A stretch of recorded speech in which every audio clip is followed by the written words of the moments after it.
would have asked me before, I would have told you Laramie's a beautiful town with a strong sense of community. Now after Matthew, I'd say, Laramie's a town defined by an accident, a crime. Loxa Theater presents the Laramie Project. On the 2nd of October, I get a phone call. It was Matthew Shepard. Can you pick me up on the corner of 3rd and Grand? So he walks up to the window and I say, "Are you Matthew Shepard?" Yeah, I'm Matthew Shepard, but I don't want you to call me Matthew or Mr. Shepard. I'm Matt, and I'm gay, and we're going to a gay bar. You got a problem with that? Matt was a blunt guy. Whenever I think of Matthew, I think of his incredible beam and smile. The gay people I've seen him interact with, he was fine. As long as, they didn't hit on him. As long as it didn't come up. As long as they weren't doing it in front of him. A family is clearly defined as one woman, one man, and children. That's about as clear as you can state it. There's no sexual deviation in the Mormon church. We just think it's out of bounds. All right, I'm gonna make this quick. I clock in usual time around 10:30.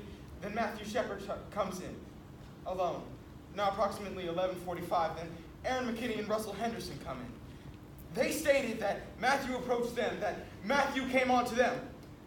Well, I absolutely, positively disbelieve and refute that statement 100%.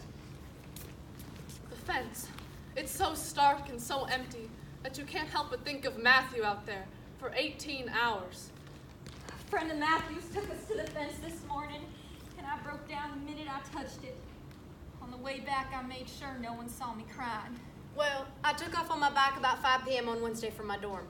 I was looking around, and I noticed something, which ended up to be Matt.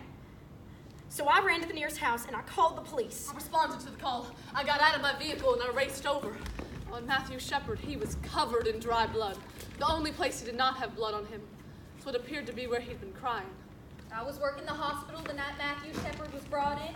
You expect to see these kind of injuries to come from a car going downhill 80 miles per hour. You don't expect to see this coming from someone doing this to another person. And there was nothing I could do. And I was yelling at him at the top of my lungs, trying to get something out of him, like, hey, wake up, hello! But he didn't move, he didn't flinch, he didn't anything. As soon as we saw Matthew, it was very obvious that his care was beyond our capabilities. Well, the news started trickling out on Thursday. Laramie man found beaten. And later on in the evening, they mentioned his name. I just thought to myself, no, that can't be. That's not the Matthew Shepard I know. And I just felt sick to my stomach. Just instantly sick to my stomach. Our focus today turns to Laramie, Wyoming, in the Albany County Courthouse, where Aaron James McKinney and Russell Arthur Henderson are being charged with the brutal beating of Matthew Shepard, a gay University of Wyoming student. Then they walked in with their orange jumpsuits and shackles. You could hear a pin drop. Then the judge came in and did a reading. The essentials are that Aaron James McKinney and Russell Arthur Henderson met Matthew Shepard. Once Mr. Shepard confided that he was gay, the defendants led Mr. Shepard to leave with them.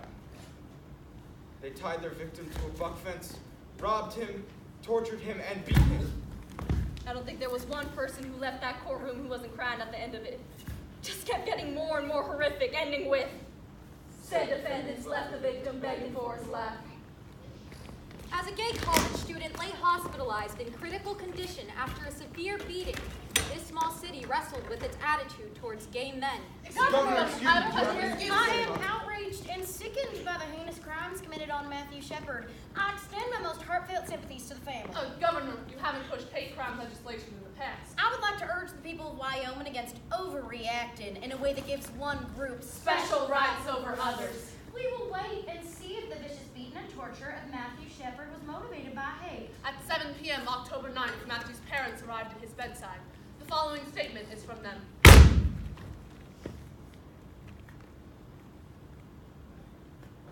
First of all, we would like to thank the American public for their kind wishes and heartfelt sympathies for Matthew's speedy recovery. We appreciate your prayers and goodwill. There's something Matthew would have appreciated as well. Thank you very much. Vigils were held in Laramie, Denver, Fort Collins, Detroit, Chicago, San Francisco, Atlanta, Nashville, Los Angeles, Minneapolis, Colorado Springs, and New York City.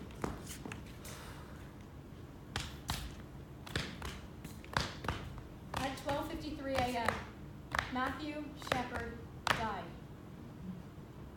The family again asked me to express their sincerest gratitude to the entire world for the overwhelming response to their son. He came into the world premature, and he left the world premature. Go home. Give your kids a hug. Never let one day go by without telling them that you love them. The court is now in session. Mr. Henderson, you entered a not guilty plea earlier. Today I understand that you would like to change that plea. Is that correct? Yes, sir. Mr. Henderson, guilty or not guilty? Guilty. Almost a year to the day Matthew Shepard died, the trial for Aaron James McKinney was set to begin. How many times did you hit him inside the truck before you guys stopped where you left him? I'd say about 2 or 3 times. Maybe 3 times with my fist and 6 times with a pistol. So obviously you don't like gay people. Well, no, I don't. Can you answer me one thing? Why'd you guys take his shoes? I don't know. Now I'm never going to see my son again. Has the jury reached a verdict? We have, Your Honor. As to the charge of kidnapping, we find the defendant, Aaron James McKinney, guilty. As to the charge of aggravated robbery, we find the defendant, Aaron James McKinney, guilty. As to the charge of first-degree felony murder, we find the defendant, Aaron James McKinney, guilty. As to the charge of premeditated first-degree murder, we find the defendant, Aaron James McKinney, not guilty. As to the lesser included offense of second-degree murder, we find the defendant, Aaron James McKinney, guilty. As to the lesser included offense of second-degree murder, we find the defendant, Aaron James McKinney, Guilty! Aaron McKinney was found guilty of a felony murder, which meant that the jury could give him the death penalty. My son Matthew did not look like a winner. But in his all too brief time here, he proved that he was a winner. And on October 6, 1998, Matt tried to prove to the world that he could win again. Matt officially died in a hospital in Fort Collins, Colorado. He actually died on the outskirts of Laramie, tied to a fence. I would like nothing better than to see you die, Mr. McKinney. However, I'm going to grant you life. Every time you celebrate Christmas, a birthday, the 4th of July, I want you to remember that Matt isn't. I hope that you have a long life. And may you thank Matthew every day for it.